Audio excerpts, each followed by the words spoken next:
अरे आप कैमरा नहीं तो बताइए क्या दिक्कत आ रही है, बार बार हमें कवरेज के लिए रोक रहे हैं ना। नहीं तो परमिशन आप वहाँ से ले, हम लेकर आए हैं, पूछ लीजिए अपने फोन। तो परमिशन आपके पास होगा ना। परमिशन उन्होंने मौखिक बोला है कि जाइए आप कवरेज कीजिए, जाइए आप पता कीजिए, अपने गेट पे जाके पता कीजिए, हमें मत रोकिए। बार बार काम में इस तरीके की बाधा उत्पन्न करने वाले लोगों की वजह से शायद मीडिया आज सही से कवर नहीं कर पा रही और आप तक सही मुद्दे नहीं पहुंच पा रहे हैं, आप तक सही बातें नहीं पहुंच पा रही है। खैर, मैं कवरेज पे वापस आती हूँ। यहाँ पर कुल 59 हाथी हैं, कुल 59 हाथी हैं और एक हाथी पर, कुछ मीडिया रिपोर्ट्स की अगर मैं बात बताऊं तो एक हाथी पर करीबन 48 लाख रुपए खर्च किए गए हैं। 48 लाख रुपए इस एक हाथी पर खर्च किए गए हैं। ज़रा करीब जाती हूं, थोड़ा अच्छे से समझाती हूं आपको। देख रही है ये जो दरारें आने लगी है, दरख्तें आने लगी है, ये बताती हैं कि हमारे नेताओं ने हमको कितना लूटा है। और तो और भैया वो देख लीजिए, यहाँ का तो सूढ़ ही गायब है। वैसे तो जब बार बार आदेश सुप्रीम कोर्ट से भी आने लगे थे, राजनेताओं ने भी टिप्पणियाँ शुरू कर दी थी कि भैया कि इतनी सारी मूर्तियाँ क्यों लगवाई गई हैं, इतना सारा पैसा क्यों खर्च कराया गया है, तो मायावती जी ने कहा था कि ये जो है वो स्वागत का प्रतीक है, जो हाथी होते हैं वो स्वागत का प्रतीक है, इसीलिए हमने खूब सारी हाथी लगवा दी कि खूब सारा आपका स्वागत होता रहे। लेकिन जब इस तरीके की हाथी लगेंगे, आपको दिखा देते हैं, ये सूंड यहाँ पर गायब है। अब वहाँ तो सूंड ही टूटा हुआ था, यहाँ तो इनका दांत ही टूट गया है। अब मैं पूछना चाहती हूँ, अभी हालांकि बसपा की बात करूँ या मायावती जी की बात करूँ, इस चुनाव में पता नहीं क्यों वो थोड़ा बिल्कुल एकदम ऐसा लग रहा है कि वो चुनाव लड़ने के मूड में नहीं दिख रही हैं, या लड़ भी रही हैं तो बहुत तेज़ी के साथ नहीं लड़ रही हैं, ज़ोरों शोरों से नहीं लड़ रही हैं, बस एक अपना कोटा पूरा कर रही हैं कि हाँ लड़ रहे हैं। अब ऐसा क्यों हो रहा है ये तो पूछेंगे बाद में, लेकिन कम से कम जो बनवाया था उस पर तो आपको ध्यान देना चाहिए था ना मायावती जी। देखिए इसका दांत टूट गया, उसका सूंड टूट गया, आपकी मूर्तियों के जस्ट सामने, बहुत ज़्यादा दूर जाने की ज़रूरत नहीं है, आपकी नज़रें तो यहाँ पड़ती ही होंगी, लेकिन फिर भी इसका भी रखरखाव सही तरीके से नहीं हो पाया है। ये पार्क खूबसूरत तो है ही अपने आप में, वाकई में बहुत खूबसूरत है, लेकिन शायद इसके रखरखाव की बहुत ज़्यादा ज़रूरत थी।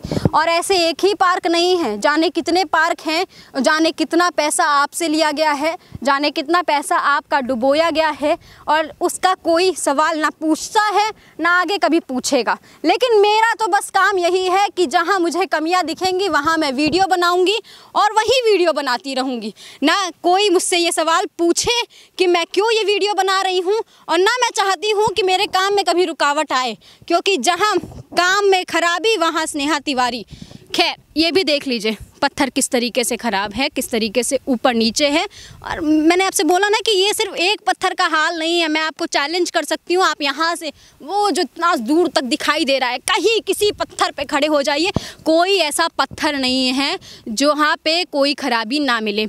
यहाँ कहीं किनारे से टूटा हुआ है, कहीं ऊपर नीचे लगा हुआ है।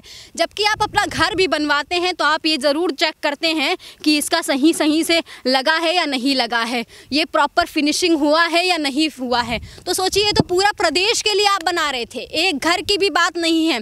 और इसमें मैं सिर्फ नेताओं की बात नहीं कर रही हूँ कि नेता आएगा ये चेक करेगा, नेता नहीं आएगा ये चेक करने की ये सही लगा है कि नहीं लगा है। उसका काम है, उसने बोल दिया कि इतने हाथी बनाने हैं, 2 मूर्तियाँ बनवानी है, इतना पत्थर लगाना है, उसका सिर्फ इतना काम है। यहाँ जो अधिकारी आता है, जो ठेकेदार आता है, मैं उसकी बात यहाँ पर करूँगी। और राज्य सरकार, चाहे वो किसी की भी सरकार हो, अगर एक बार ये राज्य संपत्ति हो गई है तो इसका रखरखाव राज्य सरकार की जिम्मेदारी है। और यहाँ से जब दूर दूर जा रहे हैं, मेरे पीछे वहाँ देख सकते हैं आप, ये JPNIC पार्क है, इसकी तो बात ही नहीं करनी है, क्योंकि ये तो आज तक पूरा ही नहीं हो पाया, जाने कितने समय तक ये पूरा नहीं हो पाएगा, इसकी भी कोई बात नहीं है। लैंप्स की बात देख लीजिए, लैंप्स तो मैंने आपको दिखाए हैं किस तरीके से टूटे वूटे पड़े हुए हैं, और इसका आज तक किसी को पता भी नहीं है कि ये किसने तोड़ा, किसको तोड़ा और कैसे टूटा, क्योंकि ये पत्थर राजस्थान से आए हैं ना, तो इसकी कोई बात नहीं करता है। राजस्थान से पैसे तो दे दिए गए ना पूरे, उसके बाद से कोई बात नहीं करेंगे। यहाँ पे कुछ लोग हैं, थोड़ा उनसे भी पूछ लेते हैं कि भैया यहाँ क्या देखने आए, क्या देखने आए हैं, ज़रा आप बताएंगे क्या हमारे दर्शकों को? पार्क देखने आए हैं। पार्क में क्या क्या दिखा? और दिखा हाथियाँ दिखी हैं और क्या दिखा है अब? हाथी देखने ही आए थे क्या? अरे हाथी यही है तो क्या देखा जाए? हाथी ये देखने आए थे तो आप अच्छा ये बताइए पार्क जो है वो आप हम जब सोचते हैं तो पार्क हरा भरा दिखता है, लेकिन यहाँ आते हो तो पत्थरों वाला पार्क दिखता है। केवल यहाँ पत्थरों वाला पार्क। केवल पत्थरों वाला पार्क। अच्छा ये बताइए, जैसे मायावती जी ने बनवा तो दिया, एक का हाथी का दांत टूट गया, एक हाथी का सूंड टूट गया, किस तरीके से इसका रख रखाव? इसका रख रखाव तो भाई ठीक नहीं है इस समय जो है। मान लीजिए इसकी जिम्मेदारी राज्य सरकार की है, उसको देखना चाहिए था। तो आपको आके अच्छा लगा यहाँ? हाँ ठीक लगा। ठीक है, चाहे कितनी भी कमी हो लेकिन ठीक ही लगता है। अच्छा आपने एंट्री फीस तो दी ही होगी? हाँ कितनी दी है? 15 रुपये। 15 रुपये दी है। सोचिए यहाँ पर कितने लोग आते होंगे? अरे कम से कम मान के चलिए कि 5-10 हज़ार से कम लोग नहीं आते होंगे रोजाना? हाँ, रोजाना आते होंगे। तो इतना जो पैसा आता है वो कहाँ चला जाता है? जो इसको देखता है ट्रस्ट उसी के पास नहीं जाता है और वो उसको इसकी जिम्मेदारी नहीं है इसका काम सही कराना? उसी की जिम्मेदारी है। चलिए ठीक है, इनको तो अच्छा लगा कमियों के बावजूद, लेकिन हमें नहीं अच्छा लगा। हमें क्यों नहीं अच्छा लगा ये भी मैंने आपको बता ही दिया है। शायद आप यहाँ आएंगे तो आपको भी बहुत अच्छा लगेगा, बहुत चमक धमक से दिख रहा होगा। सूर्य की रोशनी एक तरफ से है, पेड़ पौधे एक तरफ से है, पूरा राजधानी लखनऊ का नज़ारा आप यहाँ से देख सकेंगे।